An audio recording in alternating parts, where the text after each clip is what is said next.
नमस्कार, मी Shyamrao Mokashi. Rickshaw taxi चालकांनी चुकी करू नका. कायदे बदललेत आणि आनंद दिघे कल्याणकारी मंडळ या ऑनलाईनवरती तुम्ही आपल्या मोबाईलवरून अर्ज भरा आणि कल्याणकारी मंडळाचं सभासद व्हा. हे शासनाचं मंडळ आहे. या मंडळाच्या माध्यमातून तुम्हाला 13 योजनेचा लाभ मिळेल. आनंद दिघे कल्याणकारी मंडळ या ऑनलाईनवरती अर्ज भरा. कोड नंबरवरती भरायचे असतात, ते चालू झालेलं आहे. हे ऑनलाईन प्रक्रिया आहे, हे मात्र कोणी विसरू नका. आणि मग ते तुमचे मंडळाच्या ऑनलाईनवर फॉर्म भरले की ते प्रत्येक RTOला वर्ग होतात. ते फॉर्म मंडळाकडून ऑनलाईननं वर्ग होतात. RTOला त्याची तपासणी होते. मग ते अप्रुव्हल मग ते पुन्हा तपासणी करून मुख्य ऑनलाईनला पुन्हा जोडले जातात.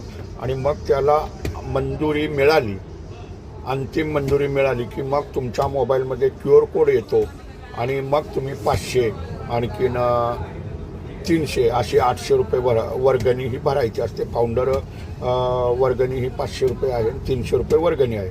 पण प्रत्येक महाराष्ट्रातील सर्व रिक्षा टॅक्सी चालकांच्यासाठी ही न्याय मिळणारी योजना आहे. आता खाली उलटं सुलटं काय म्हणत बसण्यापेक्षा, विचार करण्यापेक्षा प्रत्येक मराठी लोकांची जबाबदारी आहे. हा ऑनलाईन प्रक्रिया असल्यामुळं इथं कुठलंही मॅन्युअल काम होणार नाही. आणि आनंद दिघे कल्याणकारी मंडळाच्या साईटवरती जे रिक्षा आणि टॅक्सी चालक हे अर्ज भरतील त्यांच्याच अर्जाला अप्रुव्हल मिळेल आणि त्यांना कुठेतरी न्याय मिळेल. रिक्षा टॅक्सी चालकांनी, मराठी रिक्षा टॅक्सी चालकांनी बिलकुल चुकी करू नका. कुठेतरी कायद्यानं तुम्हाला हा न्याय मिळतो. या नुसतंच ते आपलं ओला कोलान परमेट करत बसण्यापेक्षा आपणाला हा स्थानिकांचाच व्यवसाय आहे. रिक्षा टॅक्सी चालवणं हा स्थानिकांचाच व्यवसाय आहे. मीटरनं हा व्यवसाय करायचा असतो. त्यासाठी रिक्षाला मीटर असतात आणि मीटरचं भाडं हे ठरवून दिलं जातं. आणि आपण नुसतंच उलटं म्हणतोय की ओला कोला हा बेकायदेशीर आहे. मग मीटर कशाला लावले आहेत? शासनानं इलेक्ट्रॉनिक मीटरमध्ये गडबड होऊ नये म्हणून इलेक्ट्रॉनिक मीटर लावलेले आहेत. त्यात आता पैसे बी दिसतात आणि मग ते खाली ऑनलाईनचा ओला कोला असा करतो तसा करतो. डोक्यातनं विषय काढून टाका. मीटरनं व्यवसाय करा.